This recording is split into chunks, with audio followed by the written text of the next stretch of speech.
All right, good afternoon. Today is October 4. We've now begun, well, more than begun because it's now day 4. So we're now in the fourth month of the year, October. Today's October 4th, 2025. And you are tuned to Sports Talk right here on the family station, Love 101 FM. The name is Kathya Davis. And of course, I am your host. Coming up in Sports Talk today, we're going to be talking about the football, qualification for the football World Cup, 2026 for, Jamaica aiming to qualify for that. And we have games coming up next week, Friday, and week after next Tuesday. So we'll hear from the press conference in terms of the squad announcement that happened this morning at the Jamaica Football Federation headquarters. So we'll take that press conference later down in the show. Otherwise, we're talking about regular football, so like the English Premier League and the Jamaica Premier League, as well as the Caribbean Cup, because the defending champions of the Caribbean Cup, they're out. The team that brought Messi and Inter Miami to Jamaica, they're out. And yeah, so we're gonna talk about that as well. And yeah, just to see what's going on in schoolboy football.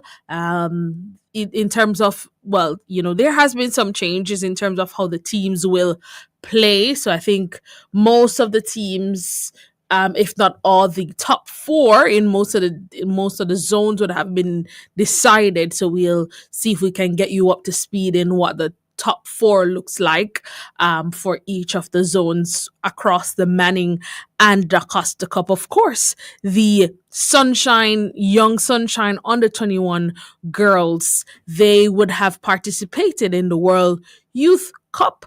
And we're going to talk a little bit about their performance and how it is that we are able to keep a squad like this together for their transition to the bigger team. West Indies, right. Their performance against Nepal, and then they've started on a losing note in their test series against India. Yeah, just I guess mentions of them because we really don't want to talk. We really don't want to talk about them. That's not true. We talk about all sports right here on Sports Talk on the family station. So, of course, we'll kick things off with what's going on in the English Premier League. I know for those Chelsea fans like myself who are paying keen attention to the scoreline, I can tell you now 77 minutes have gone in the game with Chelsea and Liverpool. And the score is now 1-1. Yes, Liverpool has equalized from Chelsea's first half goal. So, yeah, not so good news. I mean, of course, Chelsea is playing at home at Stamford Bridge. So, we want to look forward to the rest of the results. And of course, when the goals are scored, I'll try to keep you up to date as best as possible on the scores in that game. But let's look back at the results from last week's game. So that would have been round 6, and then we'll come to the games that would have happened so far in round 7. So last week, Brentford, they would have defeated Manchester United 3-1. Of course, we would have seen that most of the top teams, I think only one top team won last week in the Premier League. So Brentford defeated Manchester United 3-1. Leeds and Bournemouth, they played to a 2-2 draw. Brighton, they defeated Chelsea 3-1, and Chelsea ended that game with 10 men. Crystal Palace, they played Liverpool. They defeated Liverpool 2-1. Manchester City, the only big team to win last week, they were 5-1 winners over Burnley. Sunderland, they won 1-0 against Nottingham Forest. Tottenham and Wolves, they played to a 1-1 draw. Aston Villa, they were 3-1 winners over Fulham. Arsenal, they were 2-1 winners over Newcastle. And Everton and West Ham played to a 1-1 draw. Now, starting off round seven. Round seven started yesterday, so we go through those results. So Bournemouth, they were 3-1 winners over Fulham. Tottenham this morning defeated Leeds rather 2-1. Arsenal, they were 2-love winners over West Ham. Manchester United, they were 2-love winners over Sunderland. And the the score between Chelsea and Liverpool is now 1-all still after the 80th minute. The other games coming up in round seven of the English Premier League, which will close out tomorrow, right? Newcastle, they will play Nottingham Forest at 8 a.m. Jamaica time. Same time kickoff for Aston Villa versus Burnley. Wolves versus Brighton, Everton versus Crystal Palace, and the 10:30 game tomorrow will see Brentford taking on Manchester City. All right, let's go to where the point standings are. So, on average, most teams would have played, of course, because we've already started round seven, so 6 or 7 games. But I'll still give you the top four and then the bottom three. So, at the top of the standings right now, this Arsenal, and I think they will, yes. I mean, unless Liverpool wins over Chelsea, but if not, if the game remains as is with Liverpool and Chelsea, then Arsenal will be at the top of the league come the end of match week 7. So Arsenal, they're on top right now with 16 points, same as Liverpool. Arsenal having a better goal difference. Tottenham, they're in third on 14 points, same as Burnley. Of course, Tottenham having a better goal difference. And then we look to the bottom of the league, what's going on down there in 18th place. Bournemouth, they've only won one match from 6 games played. West Ham, they've only also won one match from 7 games played. They're on 4 points. Burnley having a better goal difference than them. And Wolves having a treacherous start to the season, having not won any games so far. And they're at the bottom of the standings currently on 1 point. So that's what's going on as it relates to the English Premier League. And now we skip our attention to see what's going on in the Jamaica Premier League. And of course, we have a little something something.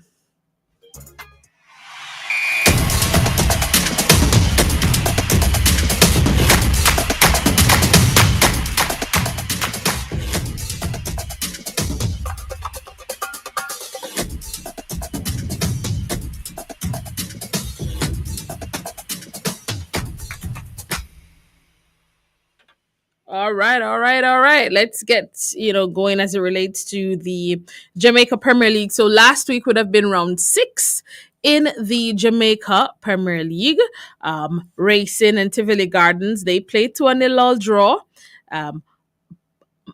Treasure Beach and Harborview, they also played, they played to a 1-1 draw. Just to say that the Dumber Holding Cavalier match and the Mount Pleasant Arnett Gardens match, both those games were postponed because both Mount Pleasant and Cavalier, they were taking part in the Caribbean Cup, right? So Montego Bay United, they were 4-love winners over Spanish Town Police, and Spanish Town Police, they ended that game with 10 men. Malines and Portmore, they played to a 0-0 draw, while Waterhouse was 3-love winners over Chapelton Maroons Phoenix. And of course, Chapelton Maroons ended that game with 10 men as well. So let's talk about the games coming up this week or weekend. So that would be Saturday and Sunday in the Jamaica Premier League. All right, tomorrow, football returns to Ferdanita Park tomorrow. Portmore United will face off with Racing, and that happens at 3:00. And another 3:00 kickoff will see Tivoli Gardens taking on Cavalier at the Edward Siaga Sports Complex. Chapelton Maroons will face Montego Bay at Turner's Oval.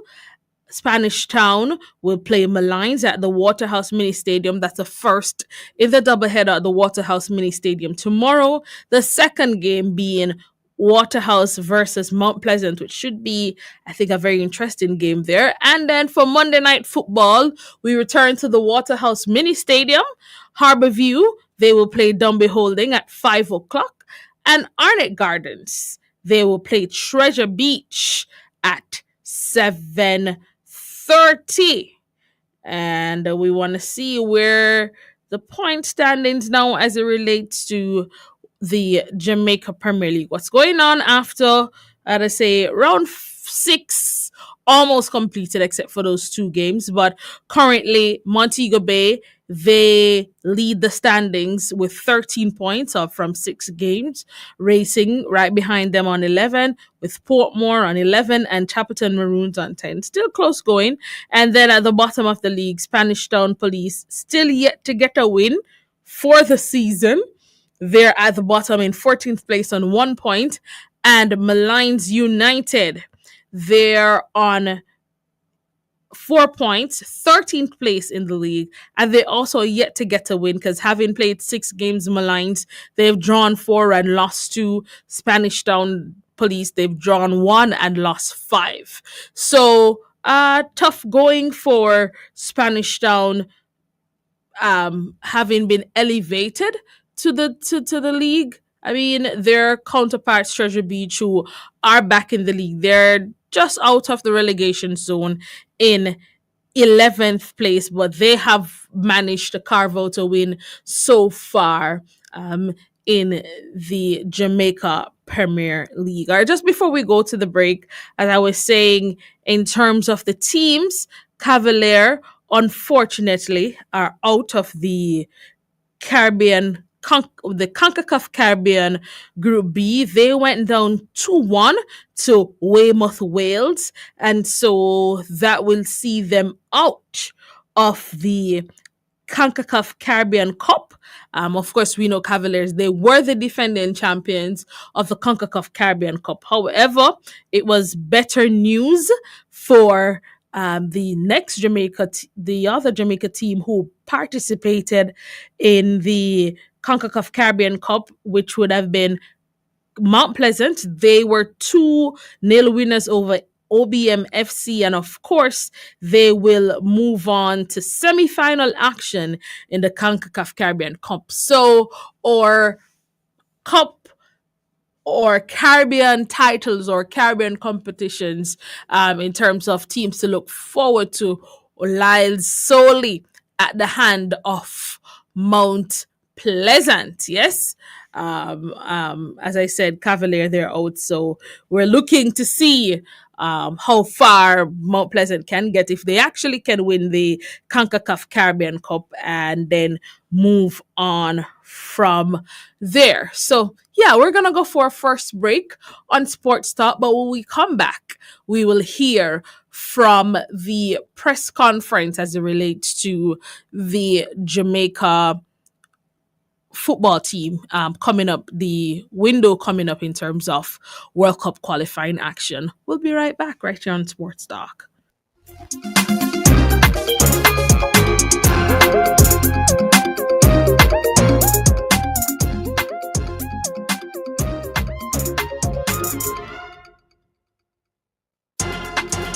Are you interested in what happens in the world of sports? Every Saturday, 7 p.m. to midnight on Love 101. You're invited to travel in time with music at its best. It's the Gospel Music Machine with the Gospel Music Master, Nigel Wilkinson. From your favorite choir music to Christian contemporary, a touch of reggae and the Caribbean feel. Gospel Music Machine with Nigel Wilkinson. Nigel played the tune. Yep, the Gospel Music Master is still playing the tunes down alone. And he's definitely your music master. Saturdays, 7 p.m. to midnight. You won't regret the link. It's on the family station, Love 101. That is all I need. It's a first. Host Tamika Scott Walters takes a depression screening test live on air with psychologist Sonia Winter. Could the results surprise you and her? Join us for this powerful conversation about mental health and family care. It's open, it's real, and it might just change the way you think about caring for yourselves and your loved ones. Don't miss Family Time, Monday, October 6th at 5:30 p.m. here on the Family Station, Love 101.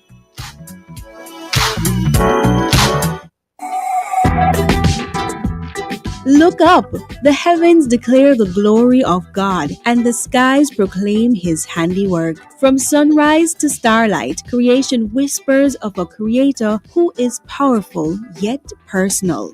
This week, join guests Pastor Dane Wilson and Reverend Dr. Nemard as they explore the wonders of the firmament, the beauty of the skies, the mystery of creation, and the message they reveal about God Himself. What does the Bible teach us about the heavens above? And how do they point us back to the Creator? It's a journey through scripture, science, and faith that you won't want to miss. Plus, our host and guests share a piece of their minds. I wonder what will be on their minds this time. Don't miss The Rock, Tuesday, October 7 at 10 a.m. right here on the Family Station, Love 101.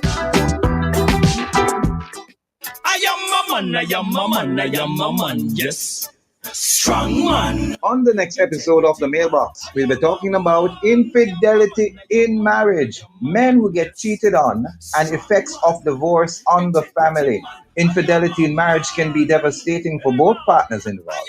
When men get cheated on, it affects them differently than women, often triggering feelings of anger, hurt, and betrayal. You are invited to join the conversation with our guests, grief counselor Dr. Marlon Simpson and Mr. Trey Walters, certified Christian life coach and author, as they share about overcoming infidelity as a man. That's Wednesday, October 8th at 5:30 p.m. on the Family Station, Love 101, The Mailbox, Monday. Strong man. Integrity man. I am a man. Hey man.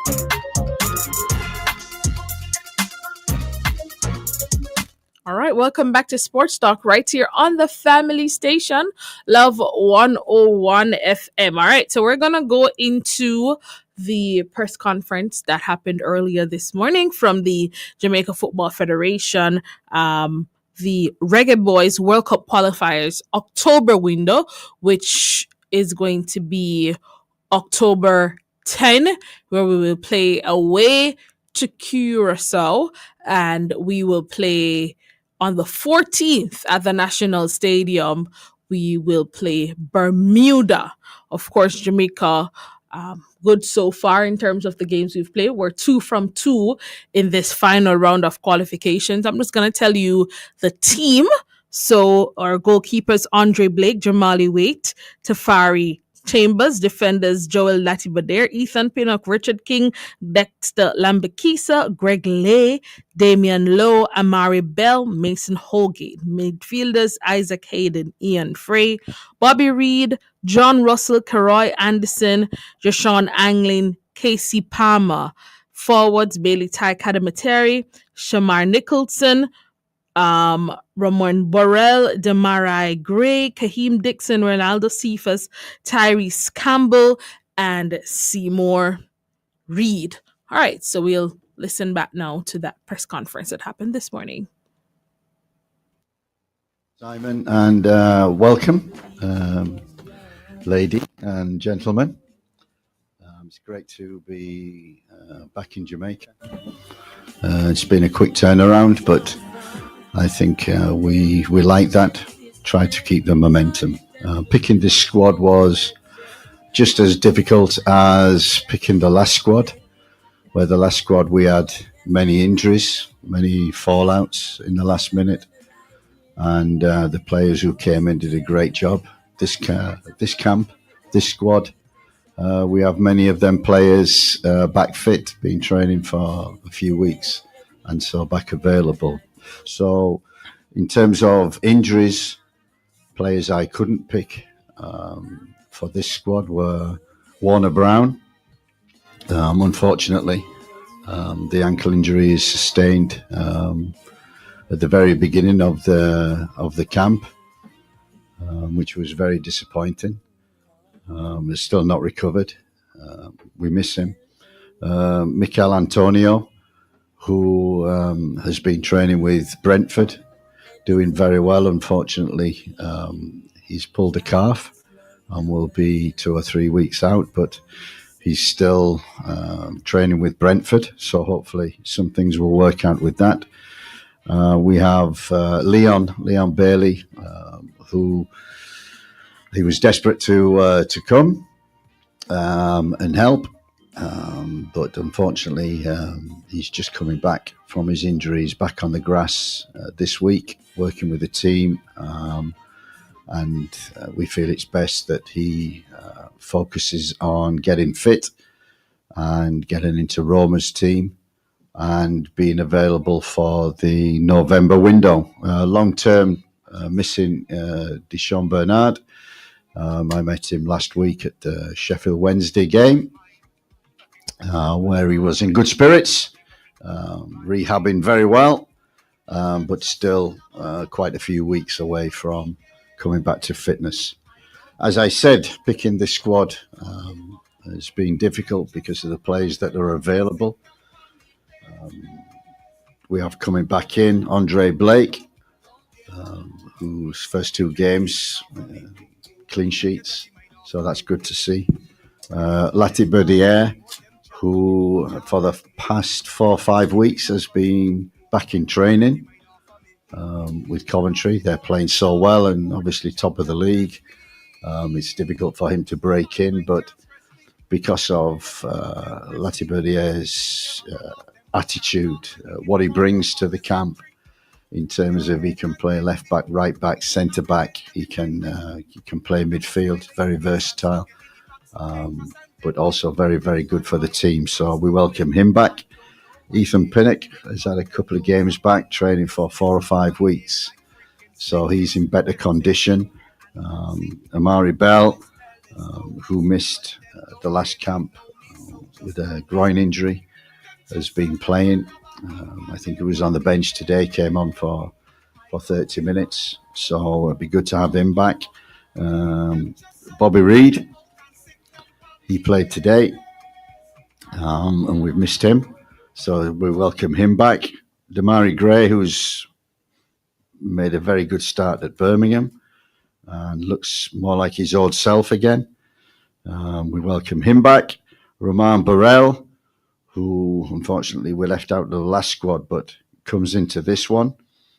He's been doing well for QPR. Went to watch him last week at Sheffield Wednesday. He did very well, so that's great. We have 2 new additions coming in.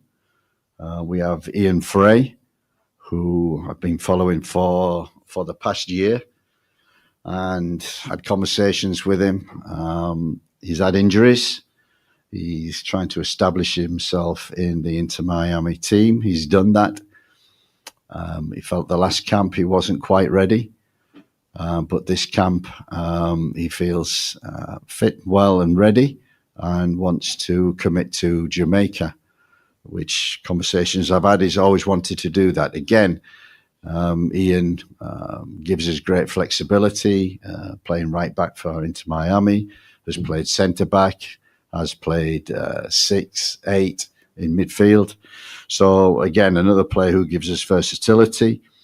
And one addition who we've kept an eye on for quite a while is Seymour Reid, who I first saw training with Freddie Butler's team, the under-20s. Under 17, sorry, a few months ago. I was impressed. I've watched him in the second team. And now he's in the first team. He's getting appearances, coming on, scoring goals. Very young, not 18 yet. He's one for the future, but we want to get him in and have a look at him. And so I really look forward to seeing Seymour training with us. That leaves out from the last squad, and I've put on standby Kyle Duncan. Did a great job in training for us. Ronaldo Webster came on the last time, created a goal for us, and Kevin Lambert, who was also very unlucky not to make an appearance the last time, but their attitude, intensity in training was what made the camp so good last time. So they will be on standby, and the only focus is Curacao for the next game. We've had a good start. We need to continue the momentum. It will be a very difficult game. I have a very, very experienced coach, Dick Advocat. I know well from his time also in England. They have a squad full of Dutch players. So the Dutch play a certain style, a certain way, and Dick's certainly got them doing that. So I know that very well. Very good players, very technically very good. And obviously playing at home on the artificial surface will give them an advantage. But, the roll of the ball will be smooth. It'll be like playing on grass. So we have no excuses for that. So the focus is purely on getting the squad together tomorrow, checking on the injuries after today and tomorrow's games, making sure everybody comes through, and then focus on preparation for the game. Thank you, gentlemen. Any questions? And I'll take them. Coach, last window, 2 wins, a great start, but you were missing a lot of the more marquee players due to injuries. Now, with several of them coming back in, how more confident or more improved the squad is for these 2 games now, especially against Curacao away? Yes, we did. We had quite a few missing. They've come back. We hope with their experience, their knowledge, and the way that they've been playing, performing, they're great additions. Unfortunately, for the first game, we do lose Isaac Hayden and Casey Palmer through suspension, through booking. So they will be a big miss for us.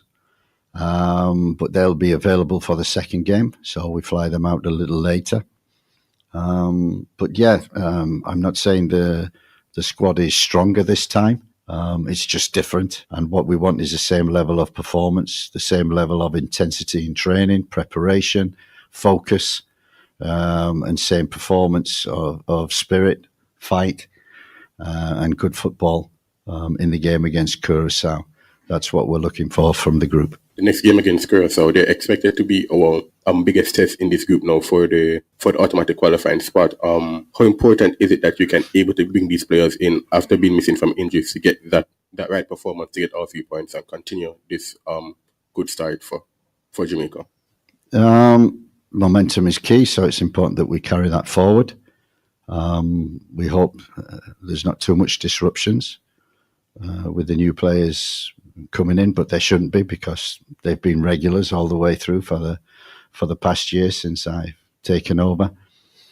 And Curacao is a difficult game, but Bermuda is no easy game either to get by. And obviously we have Trinidad away from home as well, so they're very difficult games.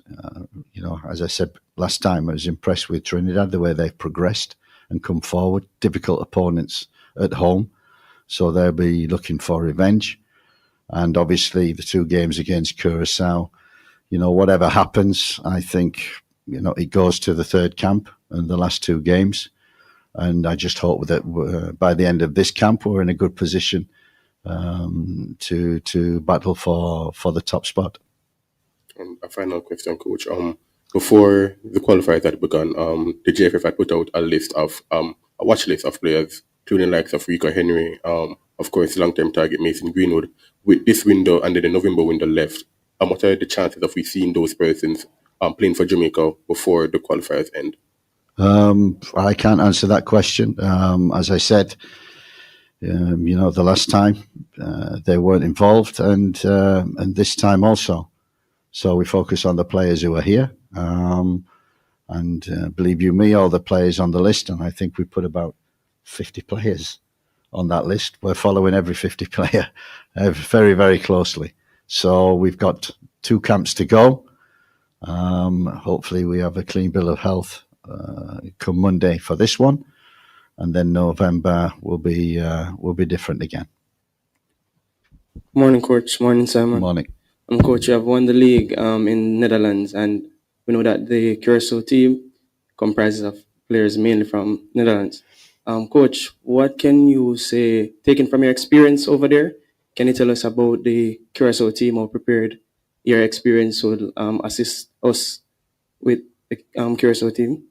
I think it's the amount of analysis and the amount of times that we can watch opponents. It doesn't matter where they're from. We know a lot about them. They know a lot about us. Yes, it could be an advantage because, I managed in Holland and know the style of play and followed Dick Advocaat for many years. And they play good football. They want to play football. They want to build from the back. They want to dominate games. Want to be creative up front. And you see from the recruitment that they've made over the last few months, you saw the performances in the Gold Cup, narrowly beat by Canada. Honduras, they look very good against them. And so we know what to expect. Will be very, very difficult. We need to defend very well, but also when we have the opportunity to play football and try to use our speed as much as possible against them. Coach, on the squad note, the last time around, in the last round of games, we saw where you made 2 changes. We saw where you made a change at halftime where you brought on Kara Anderson in the second half, 15 minutes in the second half of both games. See now Isaac Hayden will be out. How important is the likes of Kara Anderson and even Ian Frey coming in this team to fill that void for the first game? I mean, one of the key things that we do say to the squad at the beginning of every game is we call them starters and finishers. So they're not subs, they're finishers. So we hope to be in a position of control, and people need to be ready to come on and impact. So, the key thing is having trust in these players that they can come on and do the job. Kieroy has done that a couple of times now. Angling came in very, very well. Kahim and Shamar really impressed us when they came on against Trinidad. Mason Holgate, disappointed not to be starting, came on 20 minutes in each of the games and made sure that we kept the lead that we had. So for me, the 11 who start, obviously important. But for me, the most important people are the people on the bench, because the game's over 95 minutes. And what we have learned in the Caribbean is because of travel, because of the heat, because of the intensity of the games, that from one game to the next, we do need to look at that and maybe change a few players, which we did last time, and make sure that we've got an energy and attitude for both the games. Thank you, Coach. Morning, Coach. MJ Morning. Sports here. Update on the Mason Green situation. No update, same as it was the last time. He's not committed to us as yet. Yes. Okay. Whereas the forward line is concerned, still the players who are having the forward line lacking in goals, and we have Trivante Stewart right now, last 5 games, 3 goals in really good goal scoring form. Is he in any content idea of being seen or being called up at any time soon? Sorry, who was that? Trivante Stewart. Yes, player we've followed from his time in Serbia last year. Got a good move to Maccabi Maccabi Haifa, and we certainly have watched him a lot. And I got to say, Shamar has such a good record in Caribbean football, playing for Jamaica. That when we looked at the squad last time, Travante was very close with Shamar, and Shamar got the nod for coming in. But Travante is definitely one player that we are following very, very closely and in contact with, and making sure that we still follow him. These players have to follow the form and play well for their clubs, obviously, but be fit. Some players we trust already and have got kind of money in the bank, shall we say. And new players coming in have to earn that trust when they come in. So, yeah, Travante is somebody that we are following very closely. Good morning, Coach. Good morning, Simon. Morning. Coach, Tyrese Hall, he's on loan at Notts County from Tottenham, and he's been in fine form this season. 4 goals in 7. He actually played a part in all 3 of the goals today. How closely are you looking at him, and is there any hesitation at this point in bringing in new players at this juncture in order to build that chemistry with the core, given that there are only 4 games left? Yeah, you're absolutely right. It's the case of Seymour Reid, who, we're trusting. We're not going to bring 3 or 4 of these talented youngsters in at once. The most important thing is qualification for the World Cup and winning these games. Tyrese Hall is somebody we followed for a long time. Great that he got a move to Notts County. Started on the bench, few minutes. Now he's starting. Now he's producing. He was so close to being in this squad. But obviously we can't pick everybody. And at this present moment, we've looked for experience, people who know the region, the travel, the area. But Tyrese is definitely someone for the future, and very close to a call up. Yeah, and just quickly, is there any hesitation from your point in terms of bringing in new players at this juncture, given we only have 4 games left? Absolutely not. If they're good enough, they'll be in the squad. And players have come to the fore, like Seymour, like Tyrese Hall, that we've been looking at, like Tyrese Campbell, and Roman Burrell in the Unity Cup. No hesitation in bringing in younger players. If they can do the job, give us the energy and the attitude, they'll be in the squad. All right, thank you. Good morning, Coach. Morning. Coach, with the return of Bobby Reid and Demarai Gray, can you outline the exact roles you see for them in this upcoming window? No. You don't want to give away any secrets, eh? All right, Coach. And then follow up as well. You mentioned last window we had some last minute injuries, and because of that, we had to call up some local players to help out the squad. Can you outline any of those players you might have on a short list in case of an emergency? We have to call up some of them. Yeah, all the players who came to the last squad, I contacted and are on standby. The local players like Topi coming in, was great to see him. He's a talent, and we'll be watching him closely again. So we have an opportunity tomorrow to go watch a few games. It's. I think the message is that the squad we pick is not necessarily the one that will take us all the way to World Cup qualifications, and there's no room or no space or no opportunities for other players or younger players to break into the squad. There is opportunity. We are watching all the time. And what we want is competition for places and no complacency for people who have maybe been in the squad and been in a team and been automatic choice for let's say 1, 2, 3 years. I don't want that to be the case. We want energy and attitude, and the players who produce that will be in the squad. Coach, you mentioned Curacao.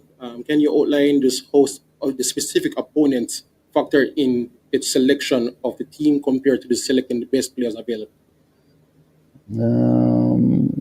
Could you clarify that? Meaning, do you look at who exactly we are playing in this window to decide who exactly is coming into the squad for this specific window, or you just look at the best possible players available in your eyes? I think it's It's two of them things, both. I think we look at the opponent and how best to negate their strengths and take advantage of their weakness. So that might be in terms of changing system, changing tactics, changing outlook. Do we press? Do we drop? Do we build up? Do we keep possession? How often can we transition? What do we need to do to win? And as I said to you before, it's we start with 11, but the most important people in a football match are becoming the finishers, the people on the bench.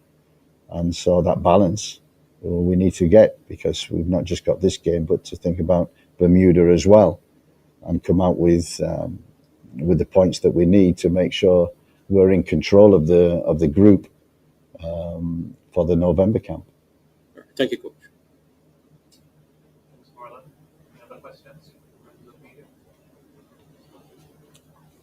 The last game was in Bermuda. We had quite a crowd of Jamaicans, and they're great support. They really come and support the team. Really, then to enjoy the game, to enjoy seeing people that they normally only see on TV and not come close to.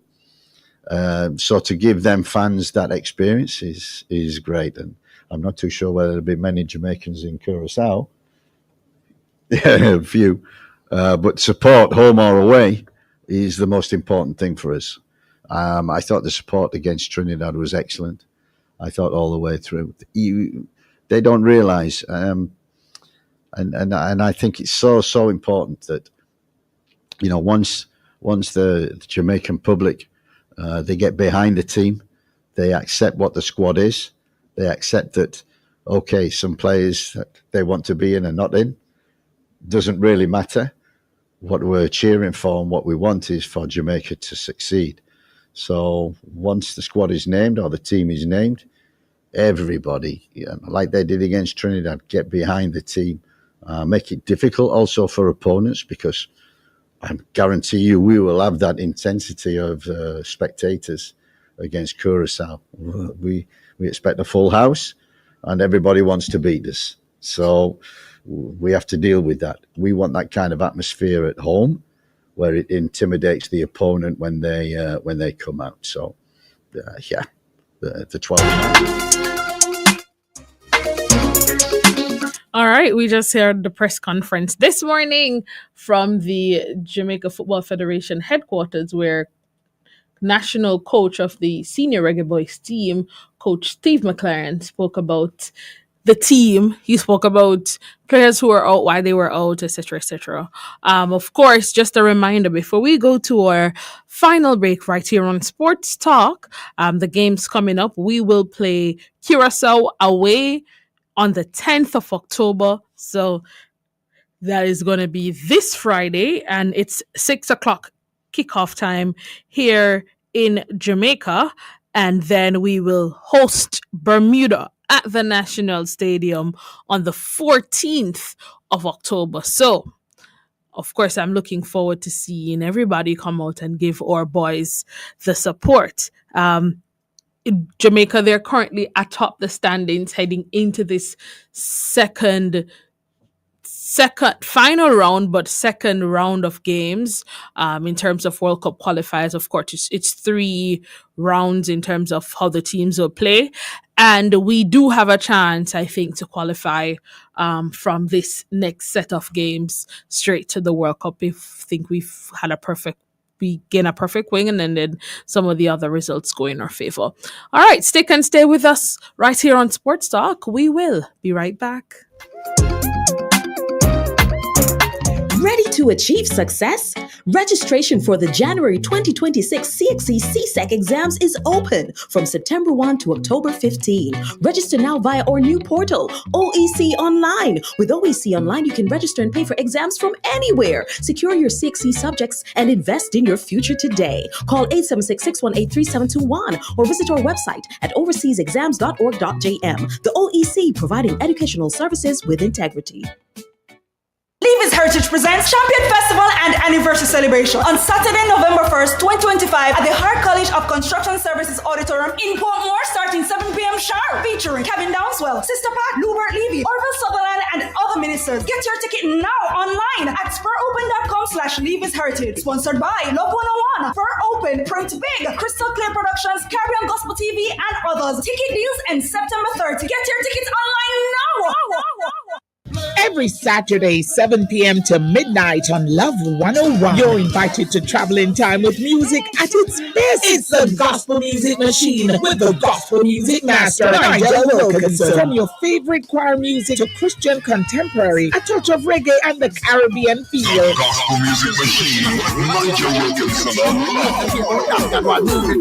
Wilkinson. Nigel play the tune. Yep, the Gospel Music Master is still playing the tunes down alone. And he's definitely your music master. Saturdays, 7 p.m. to midnight. You won't regret the link. It's on the family station, Love 101. That is all I need.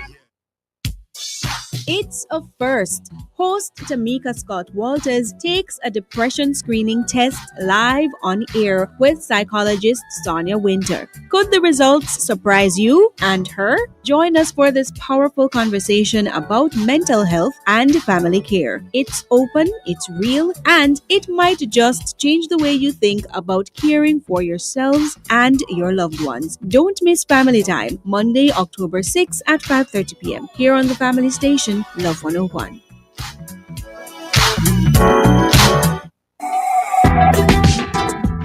Look up! The heavens declare the glory of God, and the skies proclaim His handiwork. From sunrise to starlight, creation whispers of a Creator who is powerful yet personal. This week, join guests Pastor Dane Wilson and Reverend Dr. Nemard as they explore the wonders of the firmament, the beauty of the skies, the mystery of creation, and the message they reveal about God Himself. What does the Bible teach us about the heavens above? And how do they point us back to the Creator? It's a journey through scripture, science, and faith that you won't want to miss. Plus, our host and guests share a piece of their minds. I wonder what will be on their minds this time. Don't miss The Rock, Tuesday, October 7 at 10 a.m. right here on the Family Station, Love 101.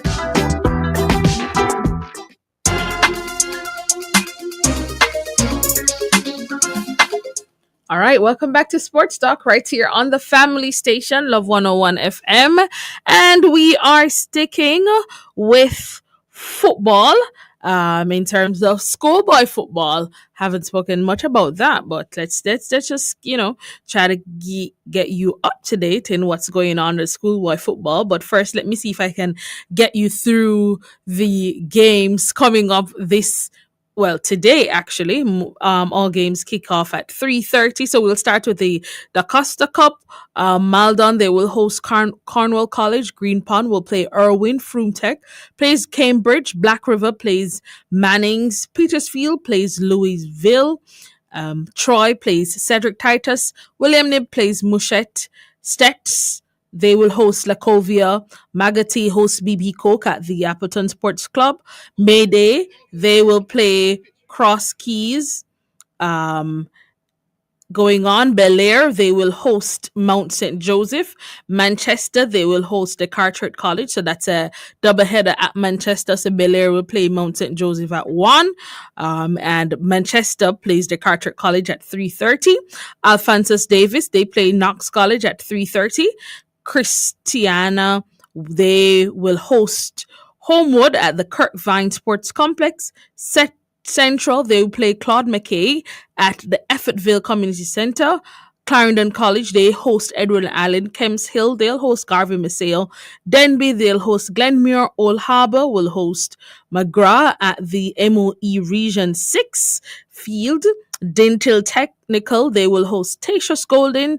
York Castle will host Marcus Garvey. Fern Court, they will host Discovery Bay at the Drax Hall Sports Complex. Horace Clark, they will host Port Antonio, and Herbert Morrison will host St. James High. So that's it for the Da Costa Cup in the Manning Cup action, Jonathan Grant. They will host St. George's College. Holy Trinity will host Excelsior. St. Jago will host Hydel. Haile Selassie, they'll host Charlie Smith. The game between Kingston College and Denham Town. Kingston College has won that game because Denham Town has forfeited that game. So Kingston College, they will get the 3 points plus 3 goals in that game. Tarrant, they will host Kingston Technical. Tivoli Gardens will host Jose Marti. Norman Manley, they'll host Campion College. Pepin will host Eltham. Cloncarthy will host Penwood. And Innswood will host St. Catherine at the Chedwin Park Sports Complex. Now, the Manning Cup has changed just slightly this year, both Manning and the Costa Cup. So each team will play what we call a first round, which is both home and away games, and then the top 4 teams will play each other, and then the top 2 teams out of the zone will progress to the next round. So let's see in terms of going into today's games, if I can, give you as much information as it relates. Let's start with the Manning Cup. That should be a little bit easier. So in Zone A in the Manning Cup, it's Excelsior, St. Jago, St. George's, and Hydel. Based on the point standings, seem to be, the top 4 teams. So Excelsior, St. Jago, St. George's, and Hydel, which based on what I'm seeing here, it really depends on what happens. But Excelsior should play Hydel, and St. Jago and George's will go against each other. In the Group B, Kingston College, Tivoli Gardens, Haile Selassie, Charlie Smith, they are the top 4 teams in that group. So Kingston College will play Charlie Smith, and Tivoli Gardens will play Haile Selassie. In the other group action, it's top 4 teams, St. Andrew Technical, Jamaica College, Vauxhall, and Camperdown, which should see from here, Stats will play Camperdown and Jamaica College will play Vauxhall. So that should be very interesting because yesterday Jamaica College and Vauxhall, they played to a 1-1 draw. So that game should be very interesting. Over in Zone D, St. Catherine will play so it's St. Catherine, Eltham, Campion College, Norman Manley. St. Catherine will play Norman Manley and Eltham will play Campion College. In Group E, it's Mona, Calabar, Wilmers, and Ascot. From where it stands right now, Hillel, they do have a chance though, or they don't actually. Right, so the top 4 in that, because that zone has already been decided, as I see, they've already played 7 games. So Mona will play Ascot and Calabar will play Wolmer's Boys. Yes, I think I have that correct. All right, let's look over now to the Da Costa Cup and we'll try to do the same. And this is the information as it stands today. So I think there's still a round left for most of the teams to close out their first round of group stage. So from there, the finalized information will be provided. But I'm giving you as it is right now. And of course, there are some of the teams that I think it's already been decided because based on the top 4, they've separated themselves from the other teams in the group.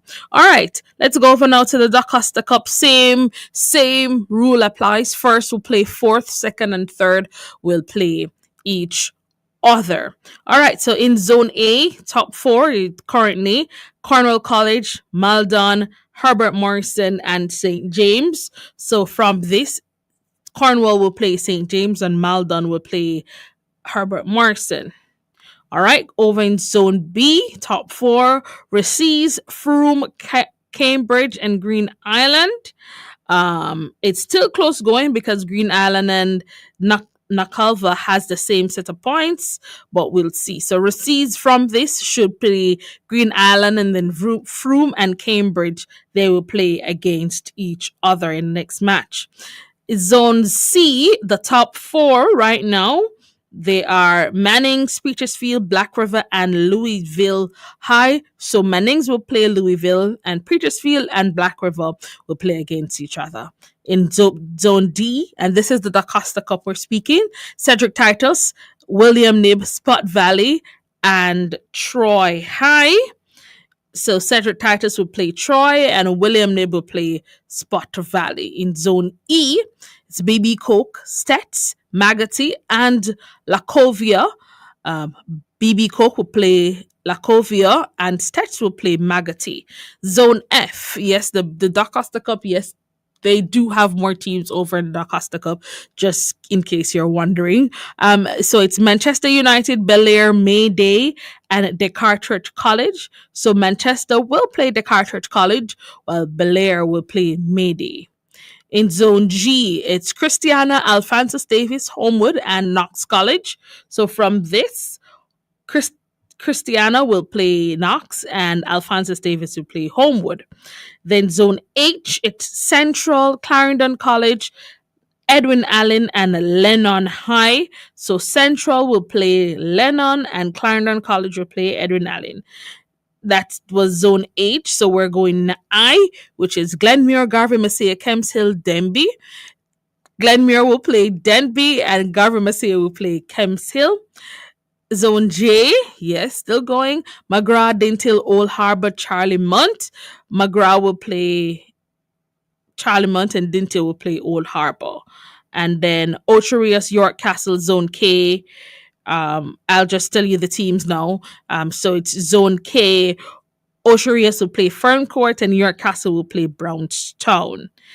Zone L, Paul Bogle plays Fair Prospect, while Morant Bay plays Yalas. And Zone M, yes, Port Antonio will play Horace Clark, while Titchfield will play St. Mary High. So we're looking forward as the games get less in terms of the competitions of the Manning and the Costa Cup. We can give you more rounded details on the competition. Right now, as I said, they're still in group stage action, but group stage action, I call it part 2, because now the top 4 teams will get the top 4 teams in each zone or in each group rather, will get another set of games. So they will play against each other, which means that each team will play 3 more times, and then the top 2 will progress to the next round. All right. So just quickly, action going on. West Indies, they would have been defeated by an innings and a lot by India. And the struggles continue. I really don't think it's really continuing in terms of the struggle and this disappointment going on with the West Indies. And I think maybe after this series, I don't know, maybe they will look and see what's going on at the helm, and maybe we'll see some changes, maybe we will not. Scoring the games, West Indies, when they first were sent into bat, they made 162 all out. Can you imagine making 162 all out in a test match? Anyways, then India, they replied with 448 for 5 declared, sent in back the West Indies to bat, who were only able to muster 146 all out, leaving India winning by an innings and 140 runs. And with that, we bat our way out of this sports talk right here on the Family Station. Catch you next week. Do enjoy the rest of your weekend. This has been Sports Talk. We do this every Saturday between the hours of 1 to 2 p.m. right here on the Family Station. It's goodbye from me.